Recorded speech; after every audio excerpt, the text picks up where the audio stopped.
Welcome back, all. So, today this lecture is actually optional.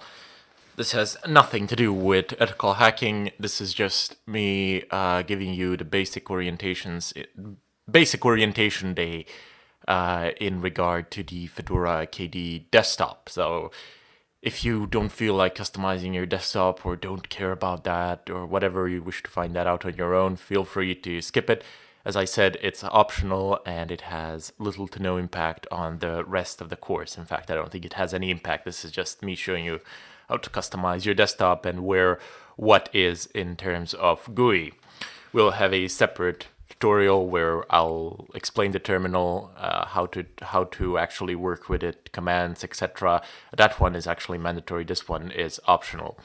So you will notice that I don't have a bar here, and that's because it's hidden. So let me just revert it back, and here you can actually adjust the screen edge, so you can move it left, right. This should be right. No, this is definitely right, and this should be left. Forgive me if I'm mistaken there. I kind of tend to confuse left, right, months, days, dates, etc. So if you can just move it around any way you like. So yours would be down here. You can also adjust the height of the panel, so you can reduce it in size up and down, do whatever suits you the best. I like to have my default panel a little bit larger, and then the other panels that I add, they tend to be a little bit smaller. Completely irrelevant, just up to you the way you prefer it.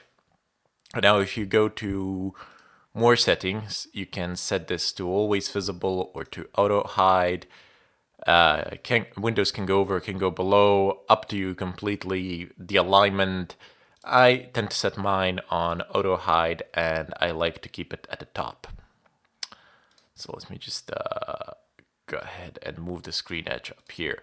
It's also possible to add any number of additional panels. So you can either add a default panel, which will be like this one, or you can add an empty panel, and then that empty panel can be configured. You just you just go down to the menu thing, and then you increase the width, and you can change the screen edge. You can again set it on auto hide, and you can also resize it. Basically, you have these arrows up and down where you can actually adjust the size and the position. I usually like to have a left side panel here that's hidden on default. Auto hide, okay, so I have multiple screens, so it doesn't go, I can't actually toggle the auto hide like this. But what I like to do then is click on my start menu button, whatever you wish to call it, and then just drag icons down below for all the things that I am going to need. So you have shortcuts like these. But anyway, I am not interested in that at the moment. I just want to show you how so you can add as many shortcuts as you like here and have them there ready and waiting. So you just click on remove panel to delete it, and it's gone. With this arrow, you can see notifications, battery for laptops, you can device notifier for when you actually plug the devices in, and you have this network thing here where you click, it's your network manager, so you can see your networks here. I don't have wireless set up just yet, but I will. And later on, you will actually be able to see the entire spectrum of wireless access points as well. This desktop PC is connected via a cable, so via Ethernet cable, but later on I will hook up the wireless and you will see a whole spectrum of access points as well. Anyway, moving on, if you go into system settings, I'll went to my other screen. Here you will find pretty much anything that's configurable in regard to your system. So you have display and monitor. You can configure monitors here. There are 4 of them here. I'm recording this one, which is selected here. you need to go, if you want to configure your workspace, the colors, I usually tend to do that. You can select how you wish your desktop to look and feel like, but desktop theme is actually more important to me, where you actually select whether you want the darker theme or a lighter theme, etc. You can see if I select a lighter, you can select a lighter one, or you can select a darker one. I prefer the darker one. I don't know, it's better for my eyes, in my opinion. As you can see, it changes up here, so it's a lot darker, it's black, with an opacity level set as well. You can adjust your cursor to whatever you want it to be. The splash screen is basically at login time, what would you like to, how would you like it to be. Anyway, if you go back, you can also adjust the system fonts if you like, the size of them, just configure them to anything you want. I mean, you have the general one, the width, the small, the toolbar, the menu, the window title. So adjust accordingly to whatever you need. I usually don't mess around with these things at all, as that is not really that important to me. But select whatever suits you. Now, application style, anything important there? Yeah, sure, you can adjust the windows a little bit, how you would like them to be. You can find certain things online, plugins, but that's really not important. I just want to show you that it does exist and that it is indeed there. So my, by default, is going to be like this with these arrows in the corner. If you don't like it, you can change it to this so it feels more like something that you are used to, with an X and with a square and an underline. No, I don't wish to save anything. Now, if you go into the desktop behavior, you can add a ton load of effects here. As you can see, when I move this window, it wobbles. Let me just make it smaller so you can see it's wobbling. And if I have another window here, if I do this, they go over one another in this manner. So you can configure this as well. But when I minimize them, you see they get sucked in and sucked out, so to say. All of this you can basically configure in this place.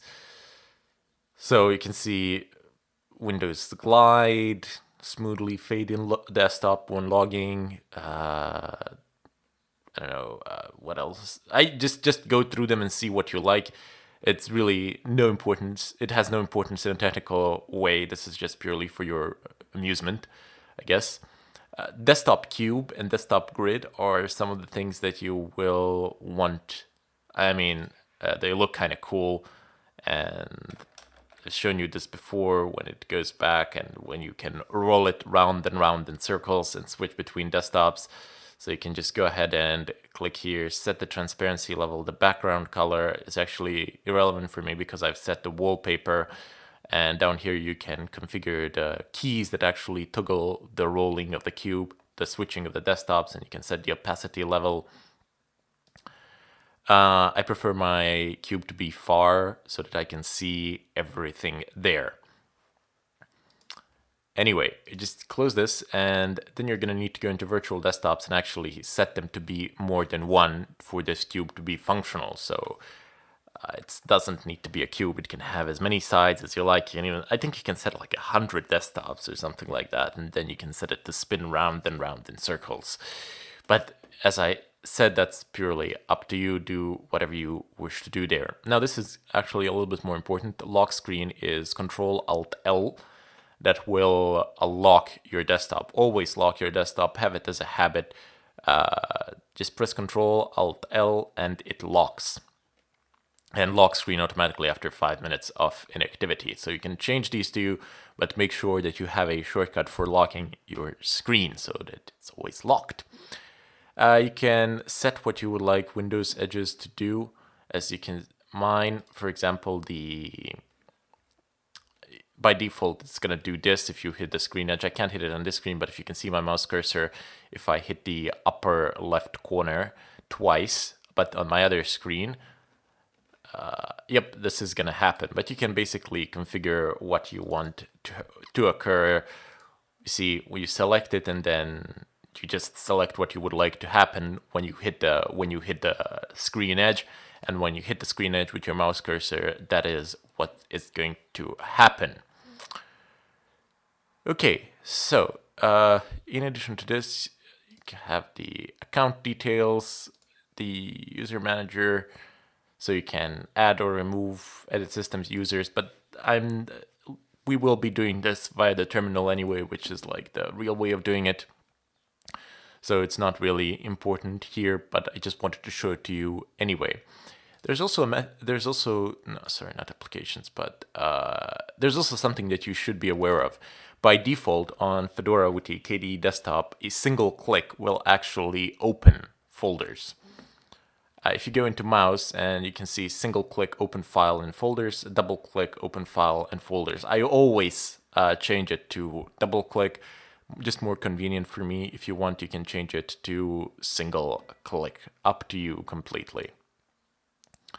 No touchpad found. If you're in a laptop, you will be on a touchpad, so you can configure what one finger does, what two fingers do, what three fingers do, etc. So if I go back, is there anything else here? I can go into window management, but not really, not important. Let me just go ahead and close this. The next thing that you need to be aware of is that this is your file manager. So as soon as you open up your start here, you can go into the file manager, and that's on my other screen. So here you will see you have the overview of the entirety of your file system.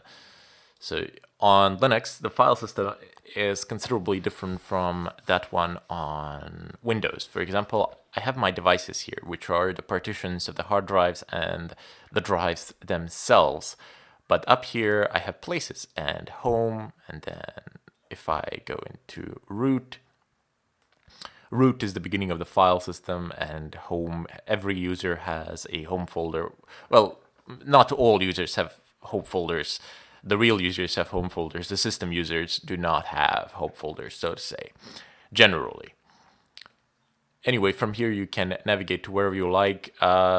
It's not like in Windows where you have a C partition and where you have all your system files on the C partition, and you have other partitions where you have other things. Here you don't have that. Here you can have as many partitions as you like, but they all have mount points. So if you begin from the root of the file system, everything is naturally down below. So you can access every single place from the root of the file system. It goes on downward.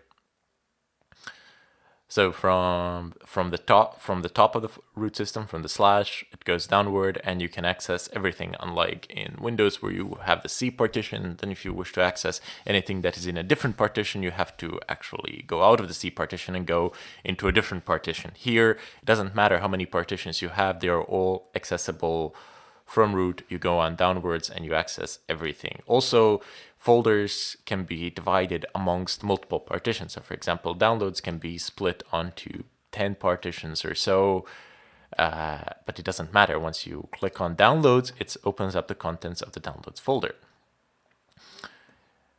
Anyway, down below you have your physical devices. You can access them as well if they are not mounted. If you just wish to mount them from here, you will require admin privileges in order to be able to do that. That's about it as far as the file system is concerned, really. There are a lot more things that I will say at a later point in time, but I figured I would just give you the basics now, and later on we would actually move into more. As I do things, I will explain them. So you get desktop settings here, where you can change your wallpaper. You have mouse stack, but wallpaper is the important one. You have the other things down below. You basically just download things and from the net, the wallpapers if you want, and then place them here if you like. Anyway, one of the most important things that we'll be using is the terminal, and that will be the subject of the next lecture. This one is optional. As I said, it literally has nothing to do with the course, just me showing you a basic orientational guidelines in regard to Linux, in regard to the desktop environment. So in the next tutorial, we'll jump into the terminal, and there I will show you the basic commands of the Linux terminal. Keep in mind that these will be the basic commands. As we move on with the course, each new command shall be explained in detail.